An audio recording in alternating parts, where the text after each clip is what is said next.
بسم اللہ الرحمن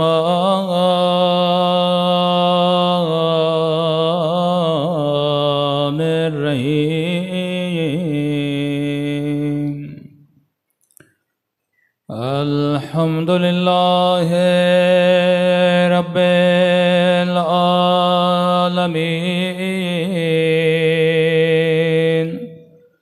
الحمد للہ کما هو أهله الصلاة والسلام على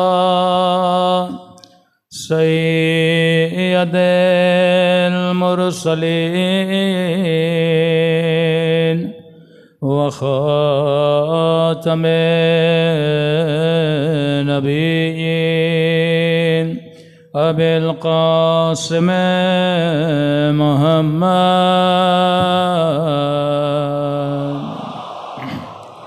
صلى الله عليه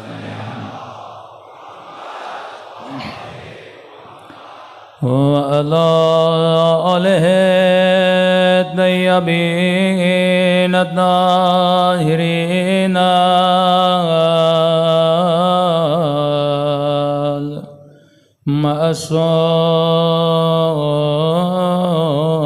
المعصومين سب مل کے اپنے مولا کی دعا اللہم کل ولیک حجت ابن الحسن صلواتک علیہ وعلی آبائه فی هذه الساعة وفي كل وليا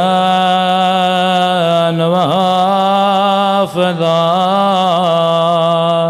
وقائدا وناصرا ودليلا حتى تسكنه أرضك طوعا وتمتع فيها طويلا برحمتك يا أرحم الراحمين صلوات پڑھے محمد والے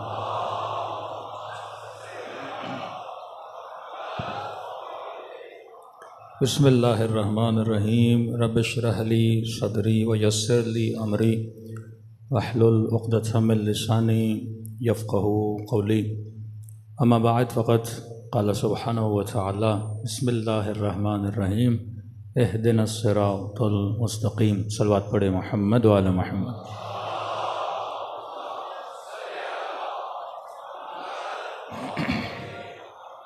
دعا ہے پروردگار عالم ہم سب کی عبادتوں کو اپنی بارگاہ عالی میں قبول فرمائے اور جو مقصد عبادت مقصد زندگی مقصد طہارت مقصد حیات لے کر فرش عزا پہ تشریف لائے خدا ان مقاصد میں بھی ہم سب کو کامیابیاں نصیب فرما دے میری گزارش ہوگی لاؤڈ کی ایک ہی سیٹنگ کریں بار بار آگے پیچھے نہ کریں صلوات پڑھے محمد وعلی محمد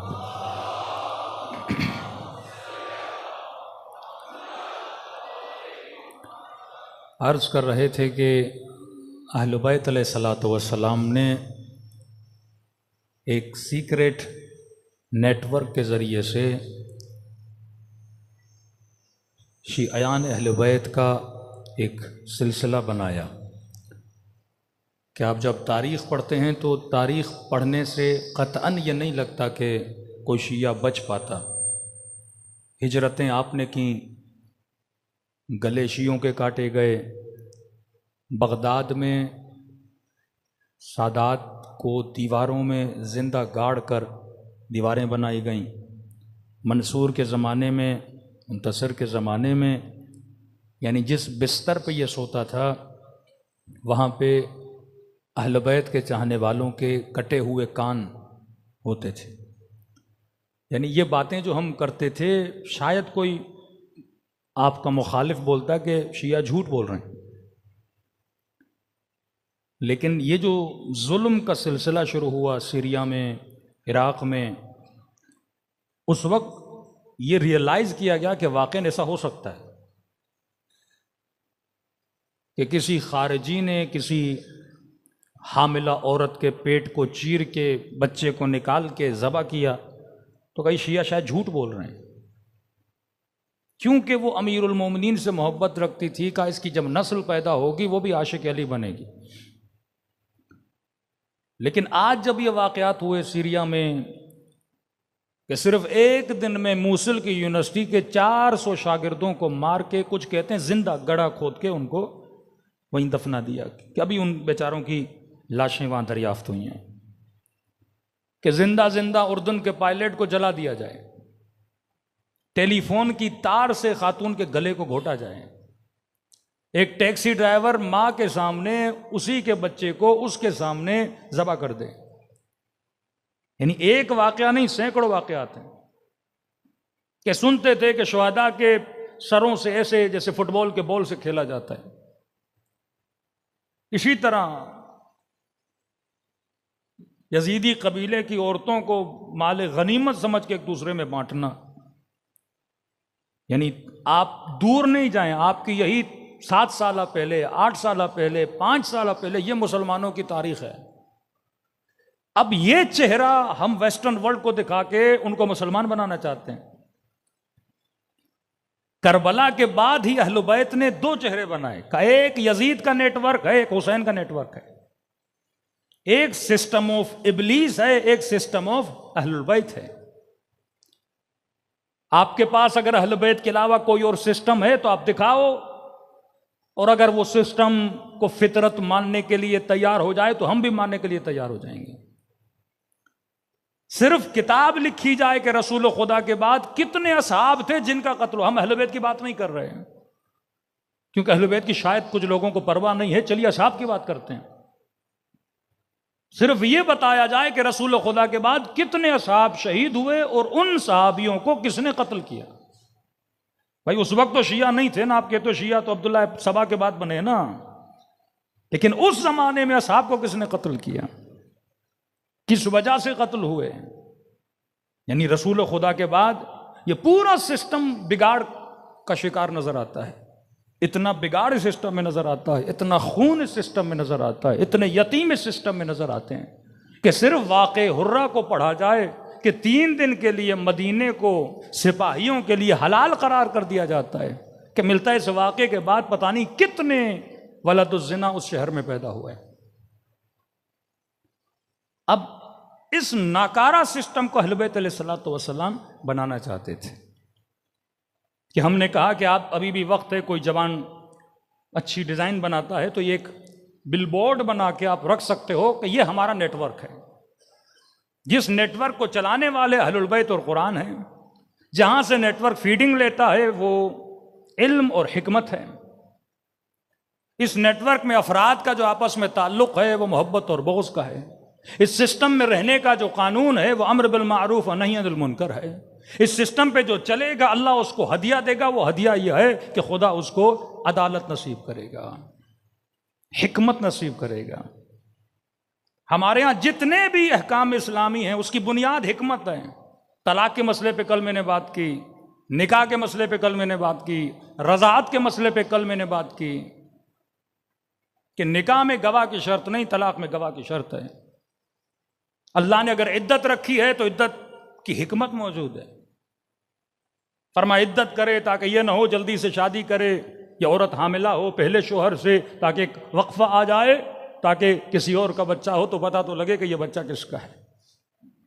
اسی طرح اسلام نے اگر حجاب کو واجب کیا، اپنی ماؤں بہنوں کو، کل میں نے کوئلے کی مثال دی تھی کہ 5ویں امام اپنے اصحاب اپنی کنیز کو کہتے ہیں کہ آگ کا انگارہ ہاتھ پہ اٹھا کے لاؤ، کنیز لاتی ہے، لیکن محفل میں جو بڑی بڑی باتیں کر رہے تھے کہ ہم کربلا میں ہوتے تو یہ کرتے، ان میں سے ایک بندہ بھی آگ کا انگارہ اپنے ہاتھ پہ اٹھانے کو تیار نہ ہوا۔ تو کہا کہ آج شاید کوئی مومن کہے کہ مولانا ہم اٹھا لیتے، نہیں، آج تیرے لیے آگ کا انگارہ کیا ہے جو تو اٹھا نہیں پا رہا، اسے اٹھا۔ مرد کا امتحان اور ہے، عورت کا امتحان اور ہے۔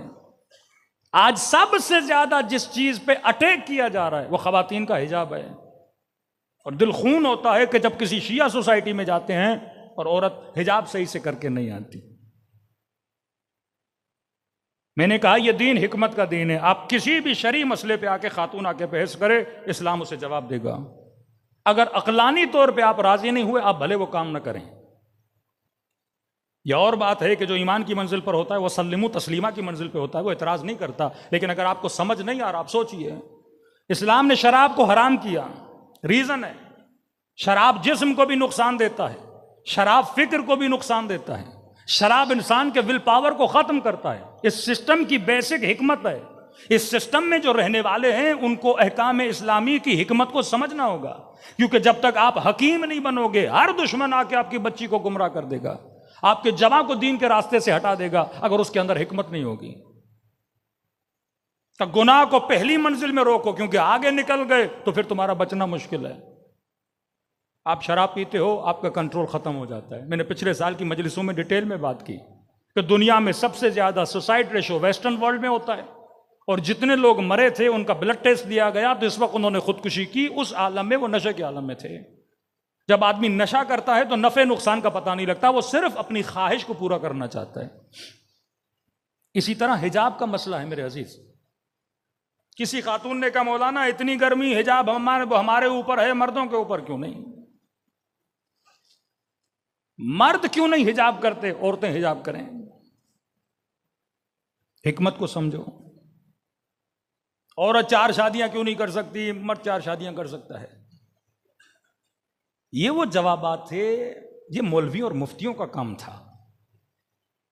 یہ فیمنسٹ ٹولے جو آج نکل رہے ہیں، لبرل اور فیمنسٹ اور براڈ مائنڈڈ قسم کے لوگ، ان کو جواب کس نے دینا تھا؟ دین نے جواب دینا تھا۔ اور آج کچھ موٹیویٹر اسپیکر جو مولاناز نہیں ہیں جواب دے رہے ہیں، تو سارے مفتی ان کے خلاف ہو گئے کہ مولویوں کا کام یہ آج کیوں کر رہے ہیں؟ جب آپ ایک خلا بنا دو گے تو کوئی اور آئے گا اس خلا کو پر کرے گا۔ آج واقعاً یونیورسٹیز میں ایک متدین بندے کو ڈرنا چاہیے کہ اپنی بیٹی بھیجوں۔ آپ جا کے ماحول دیکھیے۔ اصلاً کانسیپٹ آف کو ایجوکیشن کیا ہے؟ جوان جب جوان ہوتا ہے سب سے زیادہ اس کی خواہش ہوتی ہے یونیورسٹی جاؤں۔ یہ سنگھار، یہ تیار ہونا، یہ سب کچھ، پڑھائی پہ کم دھیان ہوتا ہے، دوسری چیزوں پہ زیادہ دھیان ہوتا ہے۔ آغا قراتی نے ایران کے نظام کو ٹوکا اپنی تقریر میں۔ ایران میں انٹر تک بچے بچی الگ ہوتے ہیں، یونیورسٹی کے لیول سے کو ایجوکیشن شروع ہو جاتا ہے، کیونکہ امام خمینی نے جب انقلاب لایا 8 سال تو جنگ رہی، یونیورسٹیاں بند رہیں۔ اس کے بعد امام خمینی کا انتقال ہو گیا، پھر دوسری حکومتیں آئیں، انہوں نے تربیت پہ زیادہ غور نہیں کیا، تبھی ایرانی نسلوں کا آج یہ حال ہے۔ اگر وہ تعلیم اور تربیت میں زیادہ تر ان کا فوکس یہ رہا حکومت بچائیں، انقلاب بچائیں، حکومت بچائیں، اور حکومت کے بچاؤ کے چکر میں ان کی نسلیں ان کے ہاتھوں سے نکل گئیں۔ تو قراتی صاحب بہت پیارا جملہ فرماتے ہیں، کہتے ہیں جس ایج میں اس بچے اور اس بچی کو ایک دوسرے سے خطرہ نہیں تھا، اس ایج میں آپ نے الگ کر دیا۔ بیٹا آپ کا 4 سال کا، کوئی بچی 4 سال کی، بچے ہیں، کون سا خطرہ، کون سا نفس، کون سی گمراہی، کون سی خواہش، کون سا شیطان، کون سی شہوت؟ 6 سال کا بچہ، 6 سال کی بچی، 5 سال کا بچہ، 5 سال کی بچی، یعنی گناہ کا کانسیپٹ ہی نہیں ہے، بچے ہیں۔ 7 سال کے بعد بچہ ممیز ہوتا ہے تو یہ تمیز ہو، ان کے بسترے الگ کر دو، جو خواہشیں پیدا ہونا شروع ہو جاتی ہیں۔ کہ جب چھوٹے تھے تو آپ نے الگ کر دیا جب ان کو خطرہ نہیں تھا، جب جوان ہوا یہ بچہ انٹر کے بعد، یہ نوجوان بالغ ہوا، شہوت اس کے وجود میں، سمجھو یہ بھی یہ پیٹرول ہے، اور دوسری طرف آگ ہے، اور آپ نے یونیورسٹی میں آگ اور پیٹرول کو کیا کر دیا، ملا دیا۔ فساد کا عالم۔ اب وہاں پہ کمیٹیاں بنائی جا رہی ہیں، جس طرح ہمارے یونیورسٹیوں میں تنظیمیں جاتی ہیں، کہیں پہ جماعت اسلامی، کہیں پہ اپنے شیعوں کی ISO کی تنظیم یا دوسری تنظیمیں، ایران میں بھی اسی طرح تنظیم۔ اب تنظیمیں کیا کریں گی؟ آپ جوان عورت کو اور جوان مرد کو اکیلا میدان میں چھوڑ رہے ہو، پھر تنظیم اوپر لا کے بٹھاتے ہو کہ عامر بالمعروف، کیسے عامر بالمعروف ہوگا؟ اللہ کا نبی ہے جناب یوسف، کہتا الا ما رحم ربی، اگر خدا مجھ پہ رحم نہ کرتا، ان النفس لامارۃ بالسوء، یہ نفس اتنا بدبخت ہے مجھے گناہ میں ڈال دیتا۔ مشکل ہے ایک جوان کے لیے گناہ سے بچنا۔ تو جو اسلام قانون بناتا ہے وہ آپ کی شخصیت کو دیکھ کے بناتا ہے۔ جسم اللہ نے دیا، آپ کی نیڈز، آپ کی ضرورتیں خدا نے بنائی۔ کانسیپٹ آف حجاب، حجاب کو سمجھیں۔ حجاب کا مطلب ہے خود کو کور کرنا۔ چیزیں کور کب کی جاتی ہیں؟ جب کسی چیز میں کسی کے لیے اٹریکشن ہوتی ہے۔ یہ خواتین ایک دوسرے سے پوچھیں کہ واقعاً مرد کی شکل میں، مرد کے ہاتھ میں، مرد کے پاؤں میں کسی عورت کے لیے اٹریکشن ہے؟ مرد کے بال کیسے ہیں، مرد کے اتنی اٹریکشن ہے، یا جتنی اٹریکشن مرد کے پاس کسی خاتون کے لیے ہوتی ہے؟ یہ پاکستان کا ایک صحافی ہے بدبخت، کبھی کبھی کامیڈی بھی کرتا ہے۔ اب اس نے ایک ٹرائل کیا ہنسنے کے لیے، لیکن اس ٹرائل میں مردوں کی فطرت کا پتہ بتایا اس نے۔ اس نے کیا کیا کہ اپنی ٹانگوں پہ ویکس کر دیا اور ٹخنوں سے اوپر اس نے تبلیغی سنت پہ عمل کرتے ہوئے شلوار رکھ دی اور اپنے ناخنوں پہ نیل پالش لگائی اور خواتین والا سینڈل پہنا اور رکشے پہ بیٹھا اور اپنے پاؤں ذرا آگے کر کے بیٹھ گیا۔ اب یہ جوان جتنے بائک پہ آ رہے تھے اور ٹانگوں کو دیکھ رہے تھے، اب ذہن میں کوئی اور تھا، اور سارے سمجھ رہے تھے کہ کوئی لڑکی بیٹھی ہے۔ آگے بڑھتے تھے تو پاؤں لڑکی کے اور سر کسی مرد کا پڑا ہوا تھا۔ یہ دکھانے کے لیے کہ خدا نے ایک خاتون کے ناخن میں بھی مرد کے لیے اٹریکشن رکھی ہے، خدا نے عورت کے بال میں بھی مرد کے لیے اٹریکشن رکھی ہے، اس کے لباس میں بھی مرد کے لیے اٹریکشن رکھی ہے۔ ابھی اللہ نے اس کو بنایا ایسا ہے تاکہ یہ مرد کے لیے اٹریکٹیو چیز بنے، اس کے بجائے کہ یہ مرد کسی ایسے گناہ میں پڑے جس طرح قوم لوط پڑ گئی تھی، ہم جنس گرا بن جائے، یہ مرد خود ارضائی کی طرف چلا جائے۔ خدا نے اس کو صحیح سالم لذت عطا کی کہ مرد کے لیے عورت کو بنایا، عورت کے لیے مرد کو بنایا اور جذاب بنایا تاکہ اس کی زندگی میں اس خاتون کی ویلیو ہو، ان کے درمیان پیار رہے، محبت رہے، یہ تعلق ان کے درمیان برقرار رہے۔ کہ کیونکہ تمہارے اندر اٹریکشن ہے لہذا تمہاری قیمت ہے۔ جب اٹریکشن ہوتی ہے تو وہ چیز ارزش مند ہو جاتی ہے، اور جب ارزش مند ہو جاتی ہے تو مرد کے لیے اس چیز کی ڈیمانڈ بن جاتی ہے، اور جس چیز کی ڈیمانڈ ہوتی ہے اس کی سیل زیادہ ہوتی ہے۔ سونا آپ کور کر کے رکھتے ہو، نہ کبھی کھول کے رکھتے ہو۔ ہیرا آپ کور کر کے رکھتے ہو، کبھی کیوں سونے تجوریوں میں ہوتے ہیں؟ مارکیٹ میں چلے جاؤ، یہ شیشے کی جو چوڑیاں ہوتی ہیں وہ زمین پہ پڑی ہوتی ہیں، قیمت نہیں ہے اس کی اتنی، لیکن کوئی سونا زمین پہ نہیں رکھتا، سونا تجوریوں میں رکھتا ہے۔ کوئی ہیرا زمین پہ نہیں رکھتا، تجوریوں میں رکھتا ہے۔ کیوں؟ کیونکہ سونے کے خریدار ہیں، اس کی ویلیو ہے۔ اور یہ بات بھی حق ہے، ہمیشہ کاپی کس کی بنتی ہے؟ جس کی ویلیو ہو نا۔ چائنا کے موبائل کی کبھی آپ نے کاپی دیکھی؟ برانڈز کی کاپی بنتی ہے نا۔ ایپل ہوگا اس کی کاپی بنے گی، سیمسنگ ہوگا اس کی کاپی بنے گی، کبھی بھی فیک چیزوں کی، کبھی بھی جن چیزوں کی ویلیو نہیں ان کی کاپی نہیں بنتی۔ تو کہا کہ تمہارا وجود ایک مرد کے لیے قابل ارزش ہے، خود کو سستا نہ کر، حق مہر ادا کرے گا، تمہارے لیے رشتہ بھیجے گا، مرضی تمہاری ہے تم خود کو اس کے حوالے کرو نہ کرو، فری کی چیز نہیں ہے۔ یہ تمہارے پیچھے بھاگے، یہ تمہارے پیچھے دوڑے، یہ تمہاری منتیں کرے۔ عورت کے لیے ہے کہ وہ ناز کرے، اتنی جلدی نہ مانے، کیونکہ تم سستی چیز نہیں ہو، کیونکہ اٹریکشن ہے، لہذا اس کے لیے کیا رکھا؟ حجاب رکھا۔ خود کو کور کرو، بالوں میں اٹریکشن کا بال کور کرو، ہاتھوں میں اٹریکشن ہے اگر خوبصورت ہے کسی خاتون کی کا کور کرو، کیونکہ اٹریکشن پیدا ہوگی وہ تمہاری طرف توجہ کرے گا، تمہیں حاصل کرنا چاہے گا، اور اگر انسان کا نفس اتنا پاک اور پاکیزہ اور باہمت نہیں ہے، انسان جلدی خود کو کھو بیٹھتا ہے۔ تو کانسیپٹ آف حجاب کور کرنا۔ اب ہم نے کیا کیا کہ ہم خاتون حجاب تو کرتی ہے پر اس کانسیپٹ پر نہیں چلتی۔ کانسیپٹ یہ کہ خود کو ڈھانپو، ہر وہ چیز جس میں اٹریکشن ہو اسے ڈھانپو۔ اب کیا کیا؟ سر پہ دوپٹہ رکھ دیا، مثلاً لباس تنگ پہنا، تو یہ حجاب نہیں ہوا۔ کیونکہ حجاب کا کانسیپٹ پورا نہیں ہوا. آپ مجلس امام حسین میں آ رہے ہو پر ہدف امام حسین کو حاصل نہ کرو، مجلس کا کوئی فائدہ نہیں. ہدف امام حسین سوچ کو بلند کرو، ہدف امام حسین اللہ سے دوستی کرو، ہدف امام حسین جہنم سے دور ہو جاؤ، جنت کے قریب ہو جاؤ، ہدف امام حسین حرام سے بچو، حلال کی طرف آؤ، ہدف امام حسین واجب پر عمل کرو، محرمات سے بچو. یہ ہدف امام حسین ہے. مجلس میں آؤں رشوت جاری رہے، مجلس میں آؤں حرام کاریاں جاری رہیں، مجلس میں آؤں شراب پینا جاری رہے، مجلس میں آؤں زنا جاری رہے، مجلس کا کوئی فائدہ نہیں. امام رضا کا فرمان ہے جو اللہ کی دربار میں توبہ کرے اور نیت یہ ہو کہ کل میں پھر جا کے گناہ کروں گا، فرمایا یہ توبہ نہیں کر رہا، یہ اللہ کا مذاق اڑا رہا ہے. ہر چیز امام بارگاہ بنی ایک ہدف ہے نا، ذکر ہو، گھر بناتے ہو ہدف ہے رہوں، گاڑی بناتے ہو سفر کروں، موبائل لیتے ہو یوز کروں، لیکن چیزیں لو اور استعمال نہ کرو تو کوئی آپ نے اس ہدف پہ عمل نہیں کیا. ہدف حجاب یہ خود کو کور کرو، اپنی اٹریکشنوں کو چھپاؤ. اب نارملی آج حجاب کو فیشن بنا دیا، سر پہ دوپٹہ ہے لیکن نیچے ٹائٹ لباس ہے، جینز پہنی ہوئی ہے، کہتے ہم تو حجاب میں مولانا. بھائی حجاب دوپٹے کا نام نہیں، حجاب کور کرنے کا نام ہے.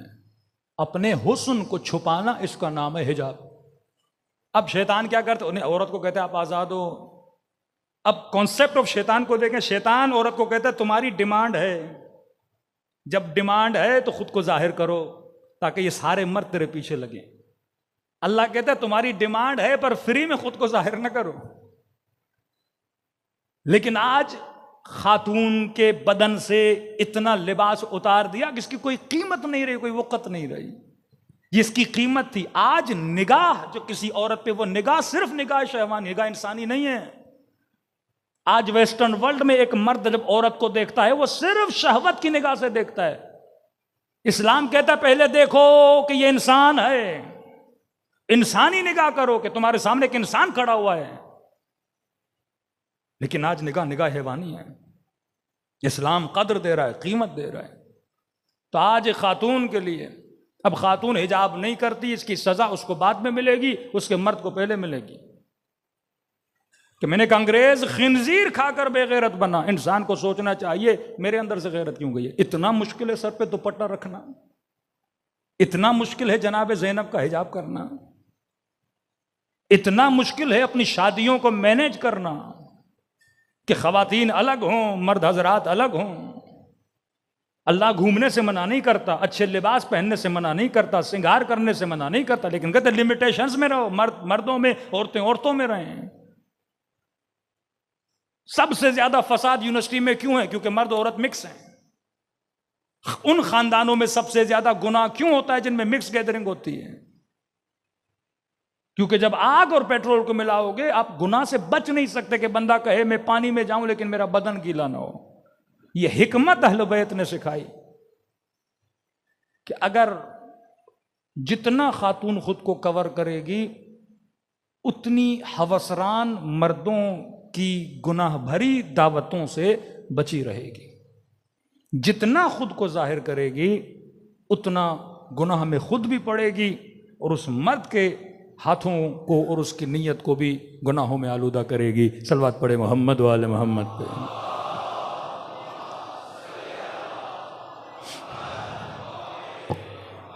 دیکھیے جس طرح اہل بیت کیا ہیں، شعائر اللہ، یاد رکھیے.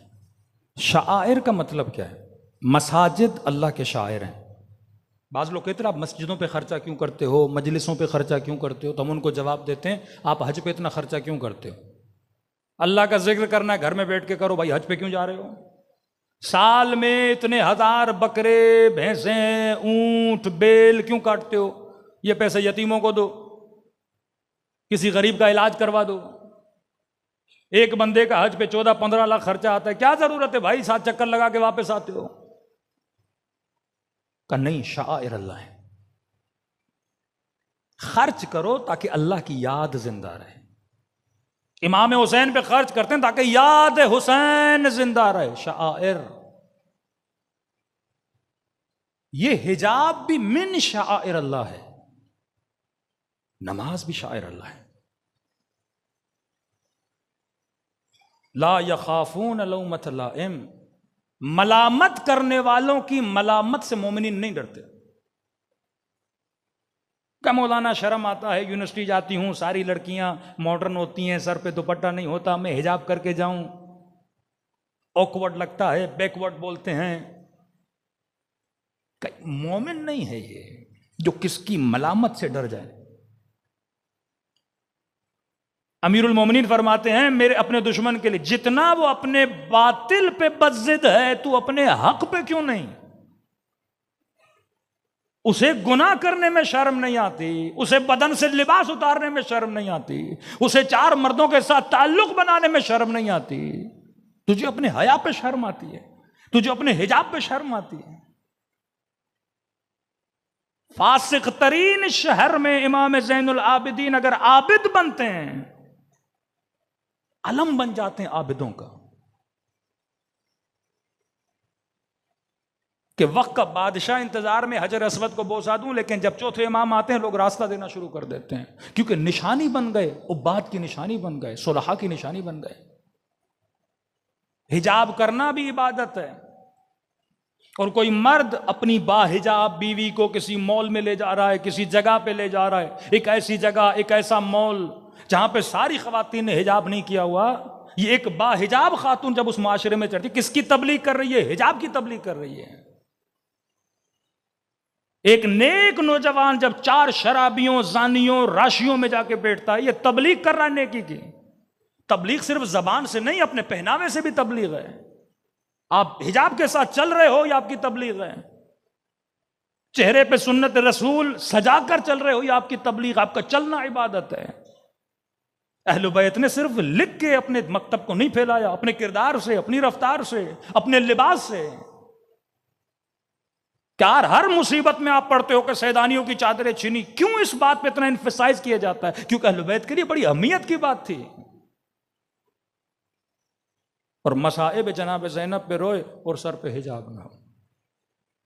آج یہ جنگ ہے، جنگ شیطان اور جنگ لشکر حسین، کہ واقعاً آج ہم یزید کے لشکر میں ہیں، امام حسین کے لشکر میں۔ یہ عمل سے پتہ چلتا ہے۔ دعویٰ کرنا بہت آسان ہے کہ مولا ہم کربلا میں ہوتے جان قربان کرتے، ایک آگ کا انگارہ ہاتھ پہ نہیں اٹھا پا رہے تھے۔ لیکن جناب مسلم ابن عقیل، جناب اوسجا، جناب ہانی ابن عروہ، 90 سال کا بوڑھا، کس قدر انہوں نے اپنے ایمان کو سنبھال کے رکھا۔ میثم تمار، حجر ابن عدی، ارے دور کیوں جاتے ہو؟ یہی انقلاب اسلامی ایران کو دیکھ لو، شہید حججی جیسے جوان دیکھ لو، جنہوں نے یہ نہیں دیکھا کہ ابھی نئی نئی شادی ہوئی ہے، اللہ نے بچہ دیا ہے۔ ماؤں نے یہ نہیں دیکھا کہ میں نے 4 بچے قربان کر دیے، ایک بیٹا باقی، کم از کم اسے تو رکھوں کا نہیں۔ اگر ایک عالم کے کہنے پر بچہ قربان آج نہ کر سکوں تو امام زمانہ کے کہنے پر بھی نہیں کر سکوں گی۔ یہ ثابت کیا کہ مولا آپ کا نائب ہے، اگر حکم دے رہا ہے، میں ماں 5 بچے قربان کر رہی ہوں۔ خدا نے تب ان کو عزت دی۔ تو میرے عزیز، یہ مکتب حکمت کا مکتب ہے۔ اب ایک صفت، میرا ایک دوسرا اشرا ہے، صرف اس کا چھوٹا سا واقعہ یہاں پہ نقل کر رہا ہوں تاکہ آپ کو پتہ لگے کہ اہل بیت نے اس نیٹ ورک کے لوگوں کو ایک دوسرے کے ساتھ جب جوڑ کے رکھا تو کس صفت پہ زیادہ انفسائز کیا۔ صلوات پڑھے محمد و آل محمد۔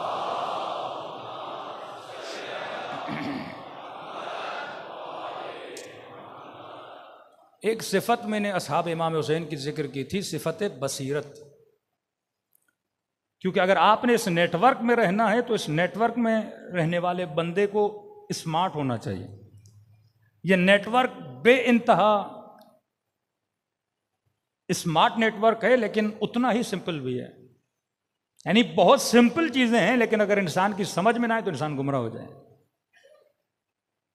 چوتھے امام، 5ویں امام کی محفل میں جس طرح آپ بیٹھے ہیں، لوگ آتے تھے۔ اس نیٹ ورک کی ابتدا رکھی رسول خدا نے، اور رسول اپنے اصحاب کو، اپنی امت کو کلو دیتے تھے کہ جب ہم نہ رہیں اور پریشان ہو جاؤ تو فرما ان چیزوں پہ توجہ رکھنا، دشمن کچھ بھی کرے تو یہ گمراہ نہیں کر سکے گا۔ آپ دیکھتے ہیں نا لشکر امام حسن میں کچھ لوگ ٹوٹ جاتے ہیں، کچھ لوگ رک جاتے ہیں۔ کچھ بھی ہو جائے، مالک علی کو نہیں چھوڑ رہا، عمار علی کو نہیں چھوڑ رہا، ابو ایوب انصاری امیر المومنین کو نہیں چھوڑ رہے، میثم تمار، قمبر، حجر ابن عدی امیر المومنین کو نہیں چھوڑ رہے، جناب کمیل سر کٹا دیا۔ کون سی طاقت تھی کہ یہ علی کو نہ چھوڑے؟ کہتے ہیں بصیرت۔ سامنے بھی وہ لوگ ہیں، آپ یہ مت سمجھیے کہ خوارج کو پتا تھا کہ علی اچھے ہیں تبھی علی کے مقابلے میں گئے، نہیں، خوارج لٹرلی یہ سمجھتے تھے کہ علی باطل پر ہے، دھوکہ کھا گئے۔ ایک بندہ اپنے بدن پہ بم باندھ کے آتا ہے اور خود کو اڑاتا ہے، اسے کوئی شوق نہیں ہے خود کو مارنے کا، اسے یہ منوایا گیا ہے کہ یہ کام کرو گے تو جنت میں جاؤ گے، اسے یہ بتلایا گیا ہے کہ اس کے مارنے سے جنت میں جاؤ گے۔ کہ افغانستان میں جب ایک بندے کو پکڑا تو اس کی جیب میں چمچ بھی پڑے ہوئے تھے، کہ خودکشی اور مارنا تو اپنی جگہ، چمچ کیوں رکھے ہیں؟ کہ مفتی صاحب نے کہا جب مرو گے تو پہلا کھانا رسول خدا کے ساتھ ہے، تو ساتھ میں لہذا چمچ بھی لے دیے تھے تاکہ زحمت نہ ہو وہاں پہ ملائکوں کو چمچ لانے کی۔ اس قدر برین کو واش کیا جاتا ہے کہ وہ لٹرلی سمجھتے ہیں، وہ مسلمان جو ہمیں کافر کہے یا مشرک کہے اس کے ذہن کو یہ منوایا گیا ہے کہ یہ اسی طرح ہے۔ اب سوال یہ ہے وہ پھنسا کیوں؟ کل مجھے کوئی گمراہ کرے وہ کیسے کرے گا؟ کہ ہمارے جوان بے دین نہیں ہوتے؟ کہ ہمارے اندر محسن نقوی جیسے شیعہ نہیں ہیں؟ کہ ایسے لوگ نہیں جو کہتے ہیں جس محفل میں حجاب والی عورتیں ہوں تو ہم تو جانا ہی پسند نہیں کرتے؟ نام تو لگا ہوا ہے نا، آگے پیچھے شیعوں کا نام لگا ہوا ہے نا۔ ملیں گے آپ؟ یہ پٹڑی سے کیسے اترے؟ ایک بندہ گمراہ کیسے ہوتا ہے؟ رسول کے ساتھ رہنے والے علی کے ہاتھوں میں رسی باندھ رہے ہیں، جسے رسول یہ کہیں کہ زبیر اتنی غور سے علی کو کیوں دیکھ رہے ہو؟ کہ یا رسول اللہ آپ نے کہا علی کے چہرے کو دیکھنا عبادت ہے، کہ ایک وقت آئے گا تو علی کے مقابلے میں آئے گا۔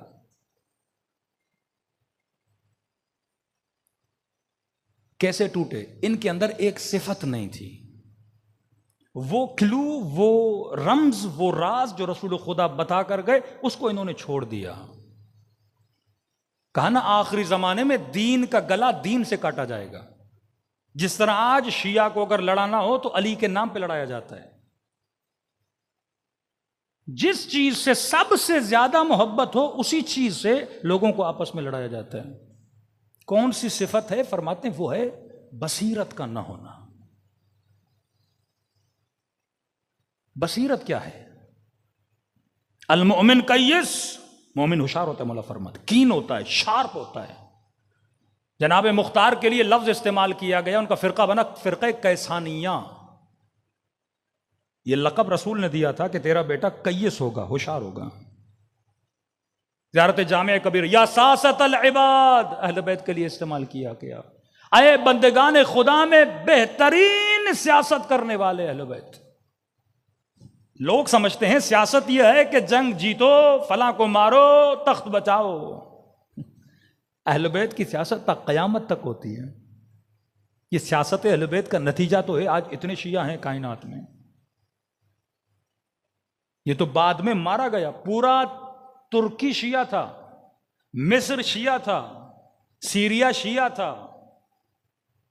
مصر میں فاطمیوں کی حکومت، سیریا میں فاطمیوں کی حکومت۔ سب سے پہلی یونیورسٹی الزہرا کے نام سے جس کو الازہر کہا گیا، ترکی شیعہ تھا کہ 7 لاکھ کے قریب شیعوں کو قتل کیا عثمانی حکومت نے، 7 لاکھ کے قریب۔ تبھی میں جوانوں کو بولتا تھا یہ ڈرامے اس لیے بناتے ہیں آپ کے دل میں عثمانیہ کی محبت ڈالی جائے۔ کبھی اللہ کا نام لے رہے ہیں، کبھی لا الہ الا اللہ، ایسے عدالت اور انصاف کے قصے سنائے جاتے ہیں، فیک۔ جھوٹ بولنا، جھوٹ سننا بھی حرام ہے۔ جنہوں نے قتل کیا شیعوں کا، شاہ عباس کے ساتھ جب ان کی جنگ ہوئی، یہ 40,000 کا لشکر لے کر آئے۔ شاہ عباس 4,000 یا 7,000 کہتے ہیں لشکر لے کر گیا تھا۔ واپسی جب ایران کی طرف شاہ عباس کر رہا تھا تو صرف 400 لوگ بچے اس جنگ میں، 400 لوگ، سارے مارے گئے۔ وہاں پر بھی وہ لوٹ نہیں رہا تھا۔ پھر شاہ عباس کے پاس اس کا وزیر امیر المومنین کے ہاتھوں سے لکھا ہوا قرآن لے کر گیا کہ تجھے اس قرآن کا واسطہ پلٹ کے آ. لوگ بہت کم بچے ہیں. انہوں نے 5-6 ہزار لوگ گوائے اور وہ 40,000 کا لشکر تھا، 20,000 لوگ وہ مارے گئے. شہید اول شہید ثانی کو قتل کس نے کیا؟ مارا گیا. لاشیں کو جلایا گیا، قبر تک نہیں ہے ان شہیدوں کی. صاحبان کتاب لمعہ جہاں سے آپ کی فقہ کی ابتدا ہوتی ہے. مصر میں فاطمیوں کی حکومت تھی، اسماعیلیوں کی حکومت تھی مصر میں، شام میں. یا آج مومنین شام جاتے ہیں، کہتے ہیں مولانا ساری قبریں یہاں بنی ہوئی ہیں. جناب بلال کی بھی قبر وہاں، جناب فضا کی بھی. یہ فیک قبریں ہیں، قبریں نہیں ہیں، یہ شبیہیں ہیں. انہوں نے شبیہیں آ کے بنائی تھی. محبت اہل بیت تھی.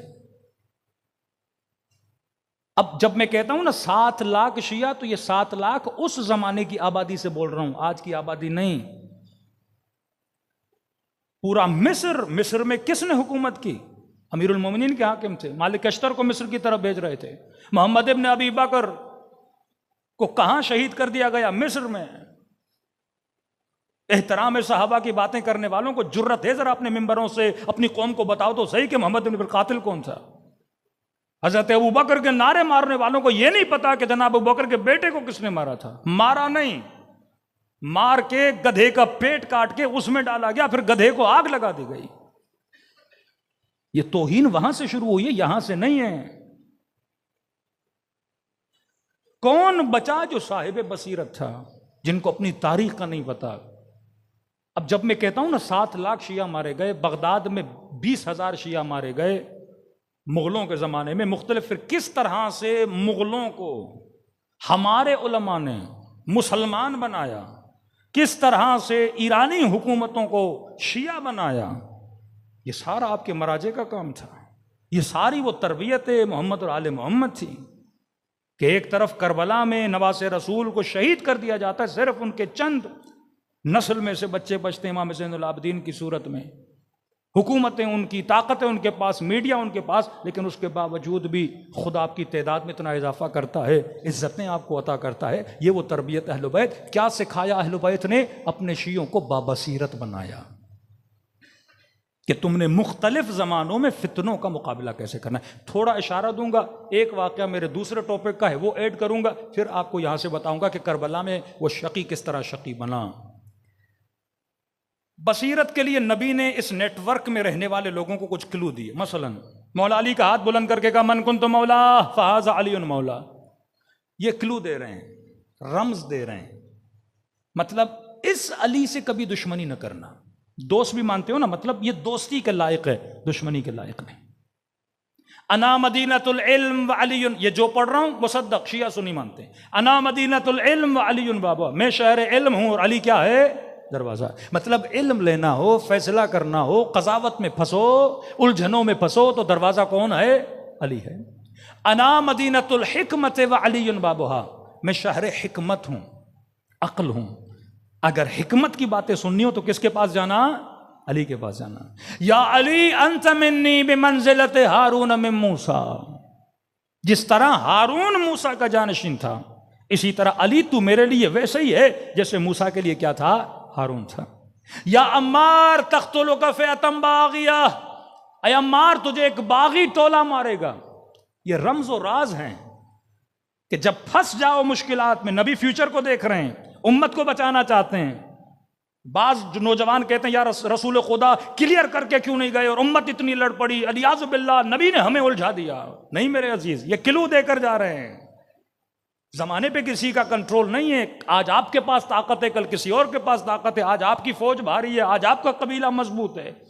عوام کے لیے نبی کلو دے کر جا رہے ہیں. اے عمار، اے مسلمان، اے محمد کا کلمہ پڑھنے والے، عمار کو کون مارے گا؟ باغی فرقہ مارے گا. پھر علی مع الحق والحق مع علی، علی حق کے ساتھ ہے، حق علی کے ساتھ ہے. یہ نہ دیکھنا حق کہاں جا رہا ہے، یہ دیکھنا علی کہاں جا رہا ہے. پھر خندق میں بتا رہے ہیں علم کی بات، علم اسے دوں گا، فضائل امیر المومنین. یہ وہ ہے جو اللہ سے محبت کرتا ہے اور اللہ اس سے محبت کرتا ہے.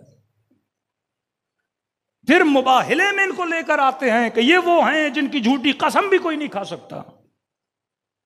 یہ جہاں آ جائیں ان کے مقابلے میں جو آئے وہ تباہ و برباد ہو جاتا ہے.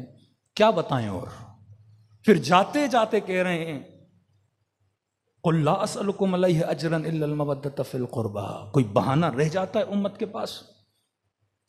اپنی زوجہ کو یہ کلو دے رہے ہیں کہ اے عائشہ، اے میری زوجہ، اگر فلاں جگہ سے گزرو اور فلاں کے کتے بھونکنے لگیں تو سمجھ جانا یہ راستہ صحیح نہیں ہے. کلو دے رہے ہیں.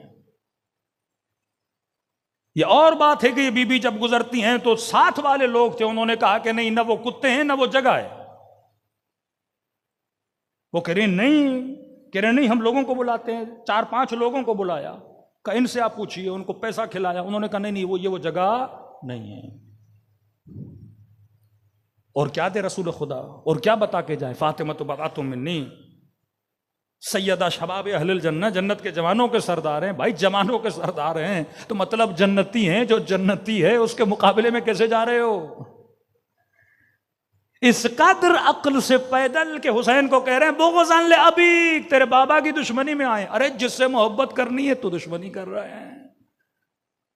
یہ تھے صاحبان بصیر. اب بچا کون؟ جس نے عمار بچ گیا، اس نے کہا نہیں، علی حق کے ساتھ ہے. مالک بچ گیا، کہا نہیں، اس سے دوستی کرنی ہے. میثم تمار بچ گیا، سلمان فارسی بچ گیا، ابو ایوب انصاری بچ گئے. کتنے اصحاب رسول تھے جو امیر المومنین کے ساتھ چلے؟ ابو ذر غفاری، جناب بلال. کیونکہ یہ صاحبان بصیرت تھے. رسول کے بعد ایک ایک صحابی کے دروازے پہ سیدہ جاتی ہیں، میرے بابا کا فرمان بھول گئے؟ کہا من کنت مولا فہذا علی مولا. کوئی کہتا تھا یاد نہیں، کوئی کہتا تھا کیا ہے. بصیرت نہیں تھی. اب امام نے اس نیٹ ورک کے افراد کی تربیت ایسی کی کہ مشکل سے مشکل بات کر گئے لیکن شیعہ سمجھ گئے. اب یہ شاید آپ نے سنا ہو، لیکن میں نے آج یہ جہاں بھی پڑھا ہے مجمع کنفیوز. چھٹے امام، امام جعفر صادق علیہ الصلوۃ والسلام،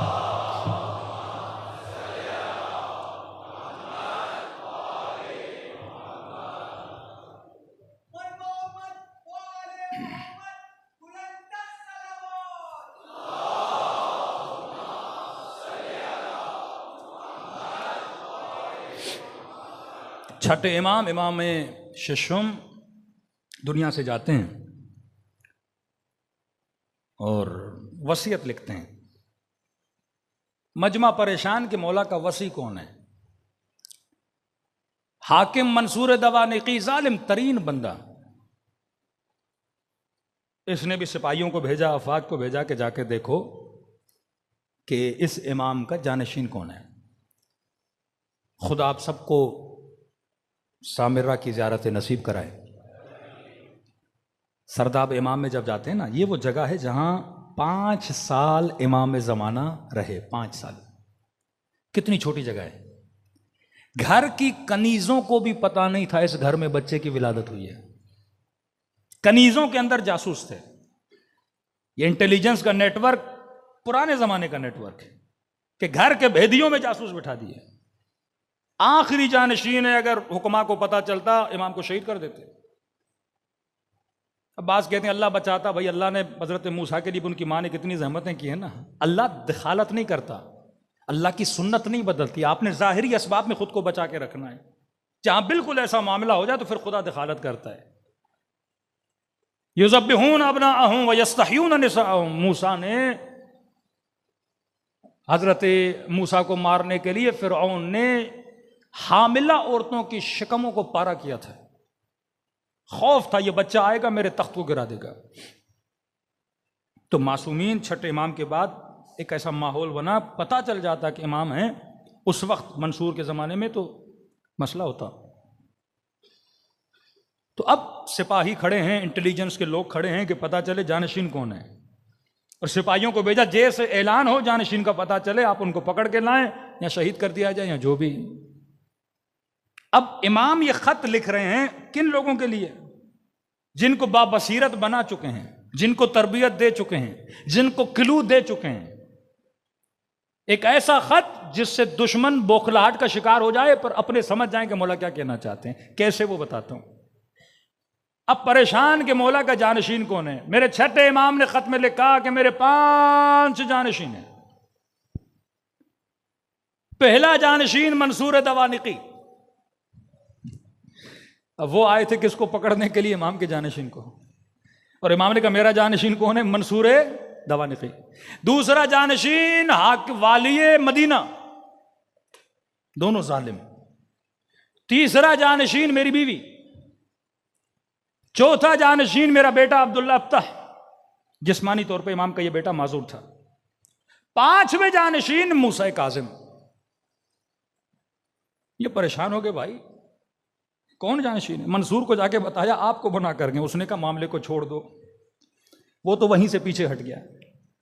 سیدھے سادے شیعہ پریشان ہو گئے بھائی منصور کیسے؟ اپنی زندگی میں جس سے مولا اظہار برات کرتے رہے، جس والی کے لیے کہتے رہے، ان کے پیچھے جا کے نماز جمعہ اور نماز بھی پڑھیے تو تمہاری نمازیں غلط ہیں. کہ بعض شیعہ انہی باتوں کو لے کے کہتے ہیں کہ امام کی غیبت میں نماز پڑھنا صحیح نہیں ہے. یہ اس زمانے کے والیوں کے لیے تھا. پریشان ہوئے، ابہام میں چلے گئے بھائی. مولا تو کنفیوز کر کے چلے گئے. عام بندہ کنفیوز ہو جاتا ہے، جس طرح امت رسول کے بعد کیا ہو گئی؟ کنفیوز ہو گئی. ابو حمزہ سمالی جو شیعہ با بصیرت تھا امام کا، دعائے ابو حمزہ سمالی چوتھے امام کے زمانے سے، قبر امیر المومنین کے کنارے پہ بیٹھا ہے اور تفسیر قرآن کا درس دے رہا ہے. کسی نے آ کر کہا کہ ابو حمزہ سمالی تمہارا امام جعفر ابن محمد دنیا سے رخصت ہو گئے. کہتے ابو حمزہ سمالی نے جیسے سنا غم کے مارے غش کھایا. جب ہوش میں آیا تو پہلا سوال کیا جانشین کون ہے؟ تو کہا ابو حمزہ. تو فرمایا میرے 5 جانشین ہیں. منصور دوانقی، والی مدینہ، زوجہ، ایک بیٹے کا نام لیا عبداللہ جسمانی طور پہ معذور، اور 5ویں امام موسیٰ کاظم. عام شیعہ جو صاحب بصیرت نہیں تھا وہ پریشان ہو گیا. ابو حمزہ سمالی پہلے تو بے ہوش ہوئے. جب ہوش میں آئے پہلا سوال یہ کیا کہ بتاؤ امام وصیت کیا کر کے گئے؟ کون ہے جانشین؟ انہوں نے کہا کہ ابو حمزہ ہم بھی پریشان ہیں کہ جانشین کون ہے. پہلے کہا منصور دوانقی، والی کوفہ، زوجہ، بیٹا، اور یہ نشانیاں بتائیں. کہ جیسے ابو حمزہ سمالی نے سنا تو پہلا جملہ الحمدللہ الذی ہدانا، کہ خدا کا شکر ہے اس نے جعفر صادق کے ذریعے مجھے ہدایت عطا فرمائی. وہ پریشان ہو گئے کہ ہم کنفیوز ہیں کہ امام کون، اور آپ کہہ رہے ہیں اللہ کا شکر ہے کہ اللہ نے کیا عطا کی ہے؟ ہدایت عطا کی ہے. کہ کنفیوز وہ ہو جو صاحب بصیرت نہیں. وہ امام جو اپنے لیکچرز میں، اپنی باتوں میں یہ کلو دے کر گئے کہ شرائط امامت کیا ہوتی ہیں. کہ یہ 5 نہیں، یہ ان 5 ناموں میں شرائط بھی بتائی ہیں اور ذکر امام بھی کر گئے ہیں. شرائط امامت کوئز کے کوشچنز ہوتے ہیں نا، 5 آپشن دیے جاتے ہیں. پہلی شرط امامت کے امام کون ہوگا؟ عادل ہوگا، مطلب ظالم نہیں ہوگا. دوسری شرط امامت کے امام عالم ہوگا. تیسری شرط امامت کے امام جو امام بنے گا جسمانی طور پر اس میں کوئی نقص نہیں ہونا چاہیے. ایسا کوئی کانا ہے امام نہیں ہو سکتا، معذور ہے امام نہیں ہو سکتا، برس کی بیماری ہے، کوئی ایسی بیماری ہے جو لوگوں کی نظروں میں آتی ہے، کوئی عیب ظاہری اس کے بدن میں ہو تو وہ نہ امام ہو سکتا ہے نہ نبی ہو سکتا ہے. اور کہا کہ جتنے اماموں کا ذکر کیا ہے معصومین نے، مثلا کہا کہ 12 جانشین ہوں گے، ایک بھی جانشین میں عورت کا ذکر نہیں ہے، مطلب امام عورت نہیں ہو سکتی. کہ اب تو نام بتا. منصور دوانقی ظالم ہے، امام نہیں. حاکم والی مدینہ ظالم ہے، امام نہیں. جو زوجہ بتائی وہ عورت ہے، امام نہیں ہو سکتی. جس بیٹے کا ذکر کیا وہ جسمانی طور پہ معذور ہے، امام نہیں. بچ گیا ایک آپشن اور وہ ہے موسیٰ کاظم علیہ الصلوۃ والسلام.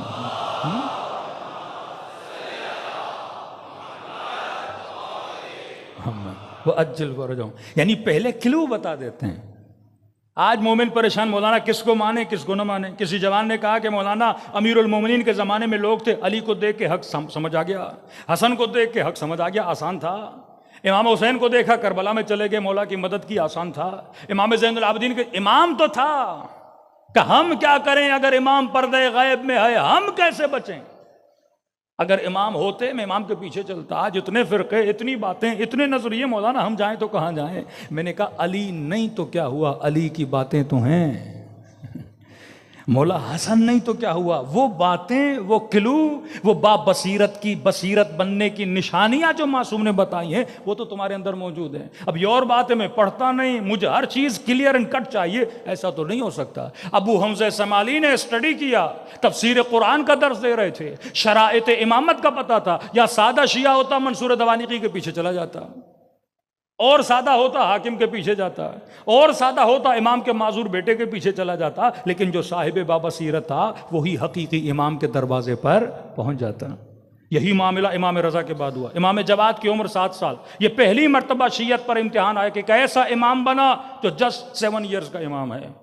پرانا مولا کا صحابی، لیکن بصیرت کم تھی. اس نے کہا دیکھیے جناب یہ 7 سال کے ہیں، جب تک بالغ ہو جائیں، امام تو ہیں لیکن ہم انتظار کریں گے جب تک بالغ ہو جائیں، اور جب بالغ ہوں گے تو پھر ہم ان سے مسئلے پوچھیں گے. وہاں امام کا دوسرا صحابی بیٹھا تھا، اس کو گریباں سے پکڑا، کہا تم نے کتنا درس لیا میرے امام سے؟ ارے جب عیسیٰ کو ماں کے گہوارے میں نبوت مل سکتی ہے تو کیا جواد 7 سال میں امام نہیں ہو سکتے؟ علم من لدنی ہے، یہ اسکول میں نہیں پڑھتے، اللہ کی طرف سے. اعتراض ہے اس کے علم پر کہ آپ کے سوال کا جواب نہیں دیں گے تو آپ سوال کرو نا امام جواد سے.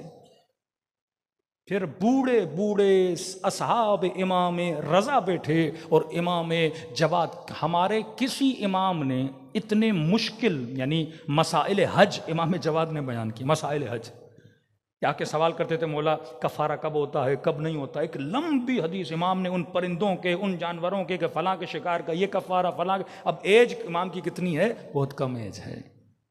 گریباں سے پکڑا کا تمہاری بسی. اس آہستہ ایک وہ شیعہ، لفظ شیعہ مطلب محب، شیعہ آج کا شیعہ کانسیپٹ نہیں لائیے. شیعہ اس کو کہتے تھے جو علی سے محبت کر. ایک وہ علی سے محبت کرنے والا کہ علی کہیں جنگ پہ چلو، کہے آج گرمی ہے آج سردی ہے. ایک اس زمانے کا محب کہ امام حسین کربلا بلائیں جا نہیں رہا.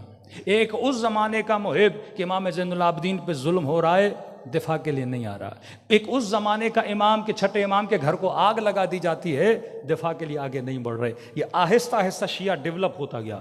اب 7ویں امام اتنے سال زندان میں رہے پر شیعوں کا نیٹ ورک نہیں ٹوٹا. آرگنائزیشن آف لا، وکلا اتنے بنائے میرے امام نے، جگہ جگہ ان کو بھیج دیا. 8ویں امام کا زمانہ، ولی عہدی کی دعوت ہوتی ہے، نشاپور تک آتے ہیں، ہزاروں کی تعداد میں لوگ کاغذ و قلم لے کر آتے ہیں صرف امام کی ایک حدیث کو لکھنے کے لیے. آہستہ ڈیولپ کرتے جا رہے ہیں. ایک وہ شیعہ ہے جو امام حاضر و حی، جس نے رسول نے جس کو کاندھوں پہ اٹھایا اس کو بلا رہے ہیں کوفے سے، وہ آ نہیں رہا. اور ایک وہ شیعہ ہے جو 7 سال کے امام کو بھی امام مان رہا ہے. ارتقاء فکری طور پہ اتنے ترقی کرتے گئے یہاں تک کہ امام غیب میں جاتے ہیں، امام کے 4 نائبوں کی اتنی اطاعت کرتے ہیں کہ کل والا شیعہ مثلا محب اتنی امام حاضر کی بھی اطاعت نہیں کرتا تھا. پھر ارتقاء اتنا آتا ہے، نائب خاص بھی ختم ہو جاتا ہے، نائب عام آ جاتا ہے. صرف ایک خمینی کے کہنے پر 2.5 لاکھ بچے قربان کر دیتی ہیں مائیں. کہ آج ایک حسن نصر اللہ کے کہنے پر لبنانی قوم کھڑے ہونے کے لیے تیار ہے. یہ ارتقاء فکری ہے، یہ اطاعت کا ارتقاء ہے، یہ دشمن شناسی کہ سمجھو کہ دشمن کون ہے، سمجھو کہ دشمن کن ذریعوں سے تمہیں گمراہ. پہلے قرآن نیزوں پہ اٹھایا بنو امیہ نے، پھر حسین کا سر نیزوں پہ اٹھایا بنو امیہ نے. دیکھو ظلم کی ابتدا آہستہ ہوتی ہے نا، کہ میں نے مصائب کے جملے پڑھے نا. پہلے جا سیدہ کے گھر کو آگ لگائی، دیکھیں مسلمان کا ریئیکشن کیا ہے. سیدہ کو حق نہ دیا، دیکھیں مسلمان کا ریئیکشن کیا ہے. مالک ابن نمیرہ کو قتل کیا، دیکھیں امت کا ریئیکشن کیا ہے. خلیفہ کشی شروع ہوئی، دیکھیں امت کا ریئیکشن کیا ہے. دوسرے کو مارا، تیسرے کو مارا، امیر المومنین کو شہید کیا، امت کا ریئیکشن دیکھیں کیا ہے. ظلم بڑھتا گیا. جب یہ امت بالکل خاموش ہو گئی، اب یہ جرت پیدا ہوئی کہ حسین کے سر کو کاٹ کے نوکے نیزہ پہ کھڑا کر دیا. امت خاموش تماشائی کھڑی تھی. ظلم کم سے شروع ہوتا ہے اور آخر میں ختم ہوتا ہے. تبھی خدا نے قرآن میں کہا میں بھی اس قوم کی حالت کو نہیں بدلتا جو خود اپنی حالت کو نہیں بدلتی۔ انہی طریقوں سے معصومین نے یعنی وصیت نامہ امام ششم امام جعفر صادق صرف وہ سمجھا جو شیعہ با بصیرت تھا۔ با بصیرت تب بنو گے جب معصومین کے فرامین کو پڑھو گے، اور ان فتنوں میں ہم نے اپنی نسلوں کو کیسے بچانا ہے۔ صرف یہ مت کہو جوان کو نماز پڑھ، نماز کی حکمت بتا۔ صرف اپنی بیٹی کو نہ کہو کہ حجاب کر، حجاب کی حکمت بتا کہ اس کے فائدے کیا ہیں۔ شراب نہ پی، نہیں، یہ سمجھاؤ کہ شراب پینے کے نقصانات کیا ہیں، یہ سمجھاؤ کہ اس حیوان کو کھانے کے نقصانات کیا ہیں، نامحرم سے تعلق کا نقصان کیا ہے۔ موسیقی، گانا بجانا، یہ ڈانس کے پروگرامز، یہ مکس گیدرنگ کتنا ہمارے روح پہ گندا اثر چھوڑتی ہے۔ جب تک آپ نسلوں کو سمجھاؤ گے نہیں، باتوں کو ہضم کرواؤ، دین کو چبا چبا کے نسلوں کو سمجھاؤ، تاکہ کل کوئی دشمن، یہ بچہ جو نمازی تھا کہ مولانا یونیورسٹی کیا خراب ہو گیا، یہ بچی جو با حجاب تھی کہ ہم نے یورپ پڑھنے کے لیے بھیجا، حجاب اس نے اتار دیا، کیوں وہ نہ گمراہ ہوئے شامیوں کے زمانے میں؟ کیوں سامنے موت کو دیکھ کے بھی حجر بن عودہ نے امیر المومنین کو نہیں چھوڑا؟ آج اتنا سستا ہو جاتا ہے یہ جوان، تھوڑی سی گناہ کی دعوت پہ خود کو بیچ دیتا ہے، کیونکہ ہم نے اس کی بنیادوں کو مضبوط نہیں کیا، ہم نے اسے بابصیرت نہیں بنایا۔ صلوات پڑھے محمد وآل محمد پر۔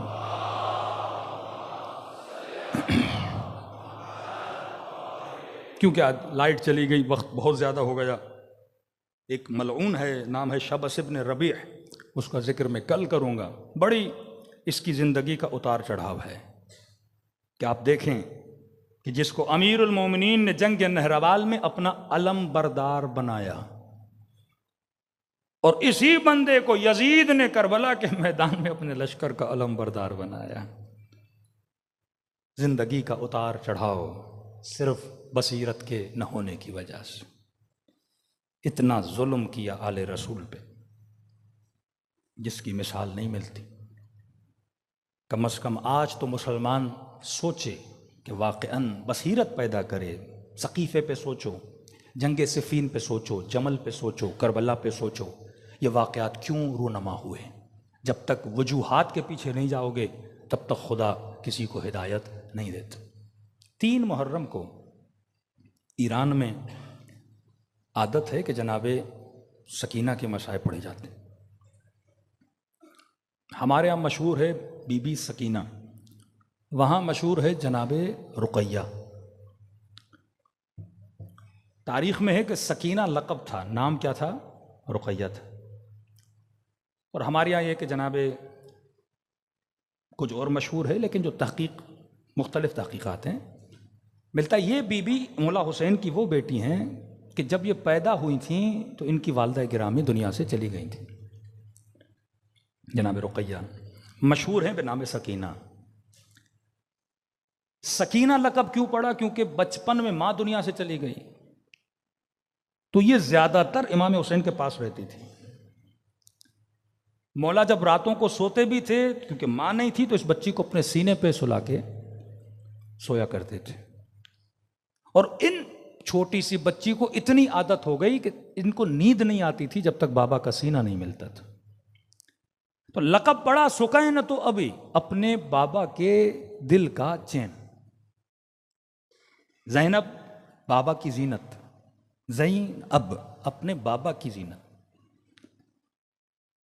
اسی لیے پورے سفر میں یہ بچی بابا کے بڑے قریب تھی۔ نماز ہوتی تو بابا کے ساتھ بیٹھ جاتی ہیں، سفر میں بابا کے ساتھ، جگہ جگہ۔ تبھی اہل بیت سب سے زیادہ اگر کسی شہادت پہ روئے ہیں وہ جناب سکینہ کی شہادت ہے۔ ایک مولانا کہتے ہیں کہ ہم نے جناب سکینہ کے مصائب پڑھے، کہتے خاتون آئیں، ایران کا واقعہ ہے، روئے جائیں کہ مولانا مجھے بڑی بے چینی ہے۔ کیا ہوا ہے؟ کہا میں نے خواب دیکھا ہے، اس خواب نے مجھے بے چین کر دیا۔ کیا دیکھا ہے؟ کہ کل میں آپ کی مجلس میں آئی تھی، مجلس ہو رہی تھی، میری 2 بچیاں ہیں، مجلس میں بیٹھی تھیں۔ اب ظاہر ہے بچے ماں سے کبھی پانی مانگتے ہیں، کبھی کیا مانگتے ہیں، تو کہتی ہیں جس طرح میں نے کہا ایران کی مجلسوں میں چائے بھی چلتی ہے بیچ بیچ میں، تو کہہ رہی ہے چائے کا ٹرے آیا اور کچھ خواتین نے چائے، 1 کپ چائے کا بچا، تو میری جو بڑی بیٹی تھی اس نے کہا مجھے چائے پینی ہے، تو میں نے اس کو چائے دی، چھوٹی والی دیکھ رہی تھی، اس نے کہا کہ مجھے بھی چائے چاہیے۔ میں نے ایک بار ڈانٹا، میں نے کہا چائے ختم ہو گئی ہے، بعد میں کہا نہیں مجھے چاہیے، بچے ہیں کوئی چیز دیکھتے ہیں تو کہتا مجھے بھی چاہیے۔ ایک بار روکا، 2 بار روکا، 3 بار روکا، کہا اتنا شور کیا اس بچی نے کہ مجھے چائے چاہیے. کہا میں سید زادی نہیں، لیکن میرا شوہر سید ہے، تو بچے میرے سید ہیں. 5-6 بار منع کرنے کے بعد اتنا مجھے الجھانے لگی کہ میں مولانا کی مجلس نہیں سمجھ رہی تھی. تو کہتی مجھے غصہ آ گیا اور میں نے اسے تماچا مارا. ماں کو غصہ آ جاتا ہے، بچے کو مار دیتی ہیں. کہتے میں نے اسے مارا. تماچا مارنے کے بعد یہ خاموش ہو گئی، بولی نہیں مجھ سے. مجلس ختم ہو گئی، گھر چلی گئی، چپ. کہتی مولانا رات کو میں نے خواب دیکھا، خواب میں نے رسول خدا کو دیکھا اور ہاتھ میں چائے کا ٹرے لے کر آئے. کہ میں سید نہیں، میرا شوہر سید ہے، بچے سید ہیں. کہ مجھے چائے کا ٹرے دیا، کہا یہ میری بچی کو پلا، آج کے بعد تماچے نہ مارا کر.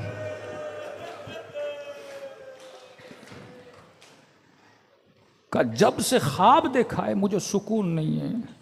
مولانا نے سمجھایا یہ رسول سمجھانے کے لیے آئے تھے کہ بچوں کو مارا نہ کرو. نسلوں کے اتنے فاصلے کے بعد بھی اگر کوئی سید بچی کو تماچا مارے، رسول برداشت نہیں کر رہے. بی بی زینب فرماتی ہے زندان شام میں جب غسالہ اس بچی کو غسل دینے لگی نا، تو کہا اس کی پیٹھ پہ کالے نشان دیکھے ڈر گئی. کہا اس بچی کی ماں کہاں ہے؟ یتیمہ بچی، ماں کہاں آگے بڑھتی. بی بی زینب نے کہا میری بچی ہے. کہا بی بی یہ بتا اس بچی کو کوئی بیماری تھی؟ کہا کیوں؟ کہا اس کی پیٹھ پہ اتنے کالے نشان کیوں ہیں؟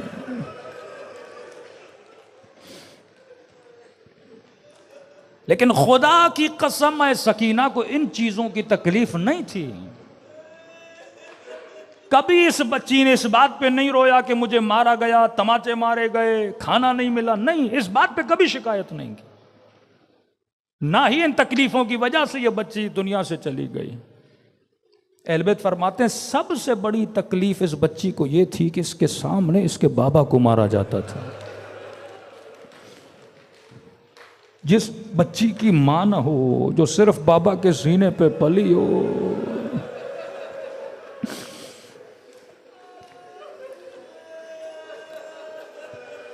یہ روایت میں نے آج پڑھی کہ جیسے یہ بچی شہید ہوئی، واقعہ لمبا ہے. خود جناب سکینہ کی شہادت بھی امام زین العابدین کہتے ہیں رومی سپاہی ایک خرابے میں اہل بیت کو بیٹھا، ایسی دیواریں جو 2-3 دن میں گر جاتی ہیں، اہل بیت شہید ہو جاتے ہیں. کہ یہ رومی سپاہی یہ سمجھ رہے تھے کہ ہمیں ان کی زبان سمجھ نہیں آتی، لیکن امام ہے ہر زبان کو سمجھتا. کہتے ہیں یہ اپنی زبان میں کہہ رہے تھے ہم نے اس لیے ان کو یہاں رکھا ہے کہ دیواریں گر جائیں، ہم حادثہ شو کر کے بولیں کہ یہ دنیا سے چلے گئے. اسی رات جناب سکینہ کی شہادت ہوتی ہے، اور بی بی کی شہادت کی وجہ سے اہل بیت کو یہاں سے منتقل کیا جاتا ہے کہیں اور. یعنی منجی بنتی ہیں امام زین العابدین کے لیے. سیدہ زینب فرماتی ہیں رات کے اندھیرے میں اس بچی نے خواب دیکھا. خواب میں دیکھتی ہیں کہ بابا آئے ہیں، اسی طرح جس طرح گھر میں سینے پہ سلاتے تھے، سکینہ کو سینے پہ سلایا ہے. اب یہ خواب دیکھ کے نیند سے اٹھتی ہیں، جیسے اٹھتی ہیں تو پھر کہتی ہیں میرا بابا کہاں ہے، میرا بابا کہاں ہے. کہتی اتنا روئیں کہ اشقیاء کی نیندیں خراب ہو گئیں. اس لئی نے کہا یہ بچی کیوں رو رہی ہے؟ کہ بابا کو یاد کر رہی ہے. کہ ایک کام کر، بابا کا سر بھیج تاکہ ہمیشہ کے لیے چپ ہو جائے. اتنے نزدیک سے سکینہ نے بابا کا سر پہلے نہیں دیکھا تھا. کہتی ہے ظالم جب سر لایا تو زینب روکتی رہی کہ بچی کے پاس نہ لے جا.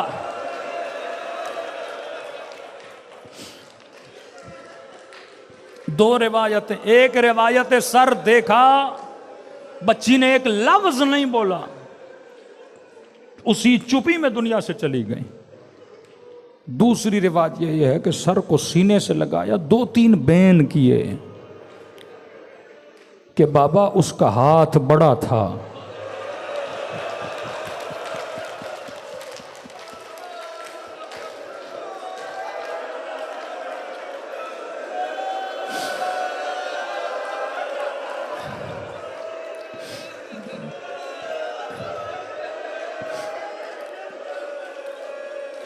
میرا رخسار چھوٹا تھا. آج اس بی بی کی شہادت نہیں پڑھ رہا، صرف رب دے رہا ہوں تاکہ کربلا کی طرف تیرا دل چلے.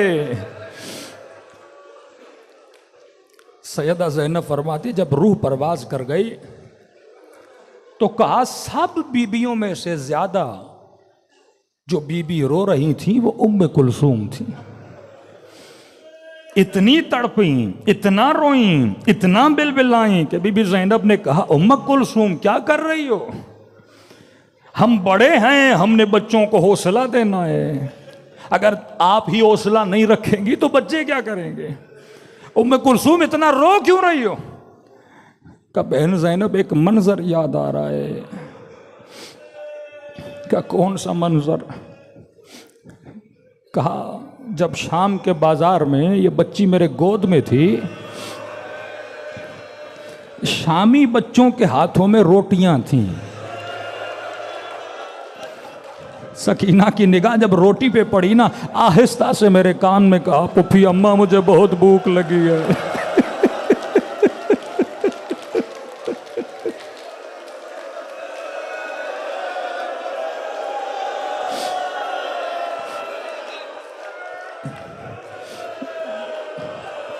کہ زینب میں رو رہی ہوں، میں سکینہ کو روٹی بھی نہ دے سکی. اسی طرح بابا کے پاس چلی گئی. کتنی اہمیت ہے دین خدا کی جس پہ حسین سکینہ کو قربان کر رہے. بس یہ سوچا کرو جب کہیں پہ شریعت پامال ہو تو سکینہ کو یاد رکھا کرو. آئیے آج ایسے سلام کریں جیسے حسین کو سکینہ نے سلام کیا. السلام علی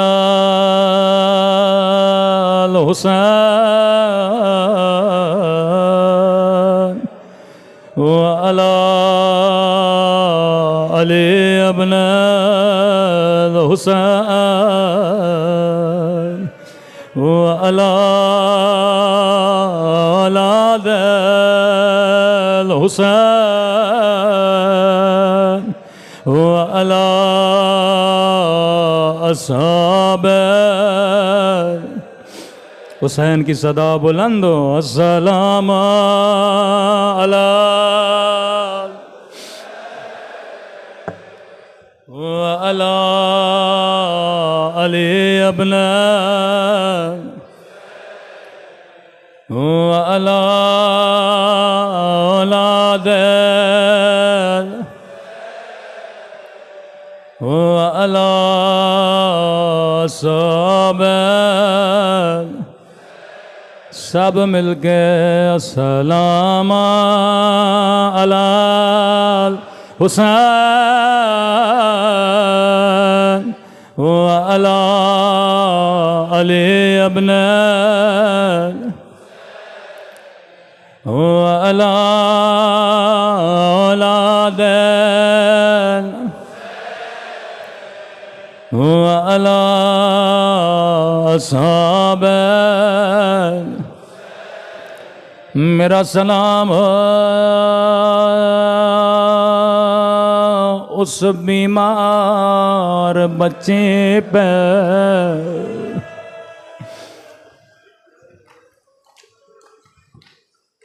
جو مدینے میں کبھی اکبر کو یاد کرتی ہے، کبھی بابا کو یاد کر کے روتی ہے. امام حسین نے کہا عباس کاغذ و قلم لا، ان بیویوں کے نام لکھو جو ہمارے ساتھ سفر پہ چلیں گے. غازی عباس کہتے ہیں میں نے سارے نام لکھے لیکن مولا نے زغرا کا نام نہ لکھایا. مولا کیا زغرا نہ چلیں گے؟ فرمایا عباس میری زغرا بیمار ہے. زینب کو کہو سغرا کی چار پائیں صحن میں رکھے، ہر بی بی سغرا سے خدا غافل کرے۔ اس بیمار بچی کو صحن میں رکھا گیا، یہاں ہر بی بی آتی تھی سغرا کو سینے سے لگاتی تھی اور کہتی تھی خدا حافظ سغرا، اگر زندگی رہے تو پھر ملیں گے۔ لیکن جناب سغرا خاموش، ساری بیبیاں خدا حافظ کرتے گئے، آخر میں بی بی زینب کی باری آئے، سغرا کو سینے سے لگایا، کہا خدا حافظ سغرا، اگر زندگی رہے تو پھر ملیں گے۔ بچی نے دونوں باہیں پھوپھی کے گلے میں ڈالے، روکے گا پھوپھی اماں میں سمجھ گئی، میرا بابا واپس نہیں آئے گا، میرا علی اکبر واپس نہیں آئے گا۔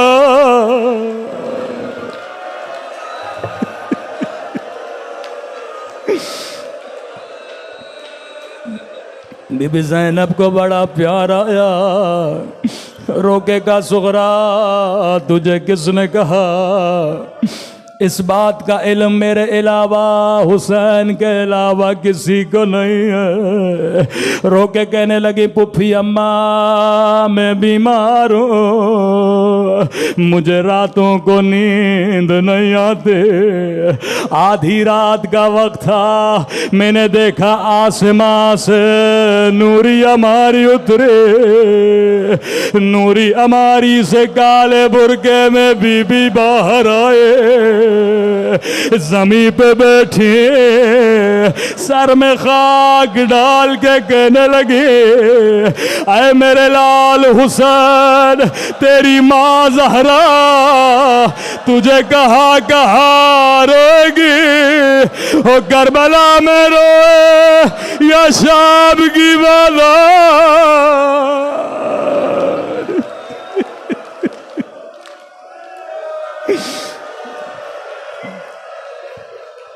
زینب کو بڑا پیار آیا، امام حسین کی خدمت میں آئے، فرمایا حسین اگر سغرا کے نہ چلنے کی وجہ اس کی بیماری ہے، میں زینب وعدہ کرتی ہوں خیال رکھوں گے، اپنے ہاتھوں سے کھانا کھلاؤں گے۔ امام نے کہا بہن زینب میرا دل بھی ہے سغرا کو لے کر چلو، لیکن زینب حسین کی مجبوری سمجھو۔ حسین کیسی مجبوری؟ بہن زینب جتنے بچے چل رہے ہیں کسی کی شکل بابا علی سے ملتی ہے، کسی کی شکل نانا رسول سے ملتی ہے، کسی کی شکل حسن سے ملتی ہے۔ بہن زینب میرے جانے کے بعد تیرے ہاتھوں میں رسیاں، تیرے سر سے چادر، میرے سغرا کی شکل اماں زہرا سے ملتی ہے، میں کیسے برداشت کروں اماں کی شبی شرابی کے دربار میں، شامیوں کی بازار میں۔